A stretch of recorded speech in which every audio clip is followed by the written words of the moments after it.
चलिए बात करते हैं आज के उन 10 स्टॉक्स की। आज सुबह आपको 50 स्टॉक्स दिए गए थे टारगेट स्टॉप लॉस के साथ, लेकिन उसमें से सबसे बेहतरीन 10 कॉल्स कौन सी आई है जानते हैं इनके साथ। रजत जी बिल्कुल, पहला स्टॉक है इंडियन होटल्स। इस स्टॉक पे नजर रखें। खबर यह है कि विदेशी सब्सिडी ने बेलमोंट लिमिटेड में 51.75 लाख शेयर्स बेचे हैं, यानी कि कुल 5.1% हिस्सा बेचकर कंपनी ने 4.95 करोड़ यूएस डॉलर्स जुटाए हैं। और ये पॉजिटिव खबर, रकम का इस्तेमाल डेट रिडक्शन में करेगी कंपनी।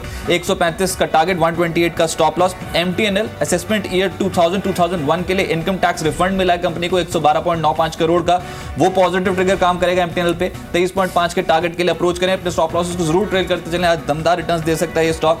दीवान हाउसिंग 3 महीने की रेंज का ब्रेकआउट संभव है और पिछले सत्र में भी अच्छी खासी खरीदारी हो रही थी और डेरिवेटिव मार्केट बहुत एक्टिव है। 5% का ओपन इंटरेस्ट का उछाल पिछले सत्र में देखने को मिला। 212 का टारगेट, 205 का स्टॉप लॉस। एक्साइड एक और स्ट्रक्चर, देखिए स्टॉक बहुत स्लो मूविंग स्टॉक था, लेकिन पिछले 2 दिनों में बहुत स्ट्रांगली एक्यूमुलेशन देखने को मिली एक्साइड पे। आज भी चल सकता है। 181 का टारगेट, 174 का स्टॉप लॉस।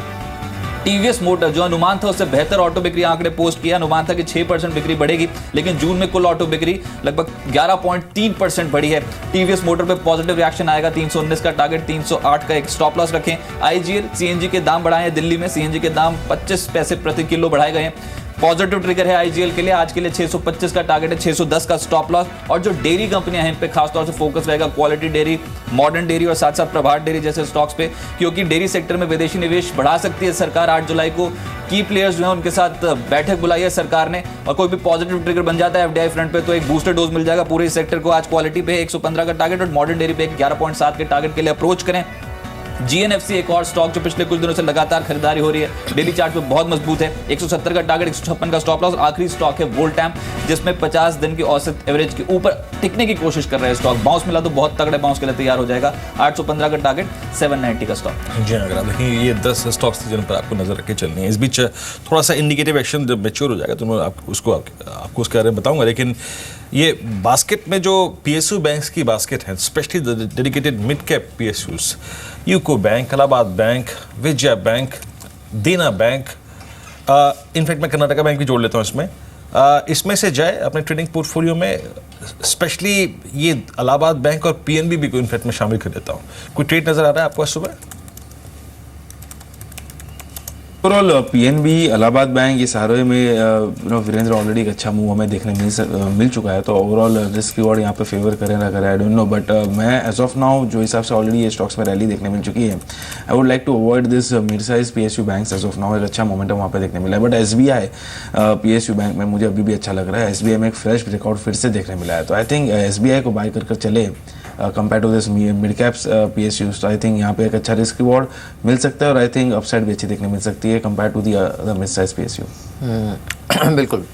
आज इनफैक्ट एसबीआई पर जो खबर है, एक तो एनएसई में हिस्सेदारी बेचने की और दूसरी कि मिस्टर माल्या के साथ इनकी जो बातचीत है वो दरअसल डीरेल हो गई, वरना इन्होंने सेटलमेंट ऑफर किया भी था, तो हो सकता है कि वो फिर से रिवाइव हो। ये एक ऐसी खबर है जिस पर नज़र रखनी होगी, लेकिन अगर ये वाकई होता है Gaurang, and finally you know because the negotiations are on, अभी भी चल रही है। अभी भी जो खबर है सूत्रों के हवाले से वो तो यही है, लेकिन अमाउंट को लेकर थोड़ी गड़बड़ थी।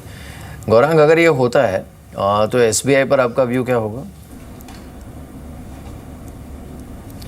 देखिए, नहीं भी होता है तो हमारा नज़रिया सकारात्मक है। अगर हो जाता है तो जो हमारा नज़रिया है उसको और सहारा मिलेगा।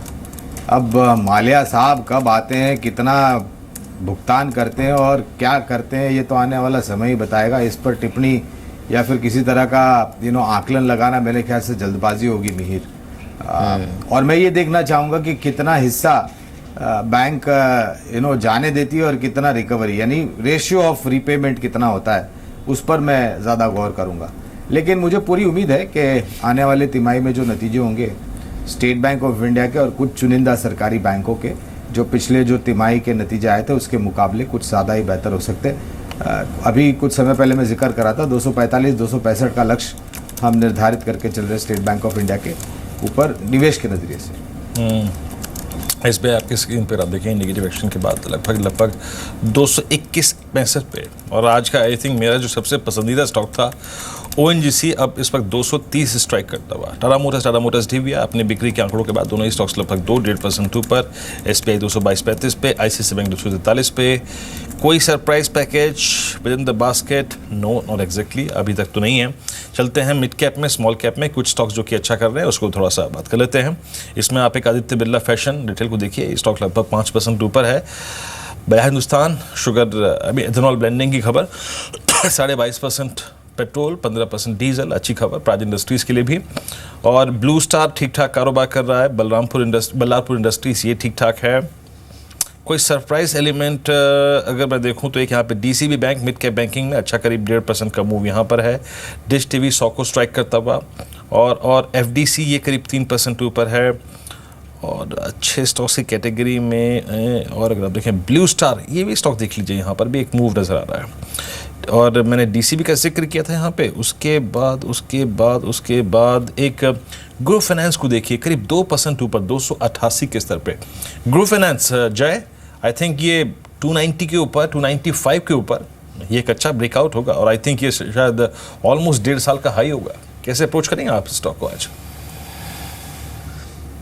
वेल ओवरऑल ये मेरे रडार में है बिल्कुल, और जो हिसाब से एक अच्छा डाउनवर्ड स्लोपिंग चैनल में से ये स्टॉक ने ब्रेकआउट दिया है, और एग्जैक्टली वो चैनल के अपर एंड को फिर से रिटेस्ट कर ये स्टॉक ने एक अच्छा अप ट्रेंड दिखाया है। आई थिंक ओवरऑल अच्छे अपमूव में है, ओवरऑल ट्रेंड काफ़ी बुलिश है इसका टारगेट जो बनकर आ रहे हैं, that comes to around 315, that comes to the medium term. I think जब तक उसके चैनल के लोज वापस ब्रेक नहीं होते, दैट इज़ 269, आई थिंक 310 तक के लक्ष्य बनकर आ रहे हैं स्टॉक में, तो काफ़ी अच्छा रिस्क रिवॉर्ड है।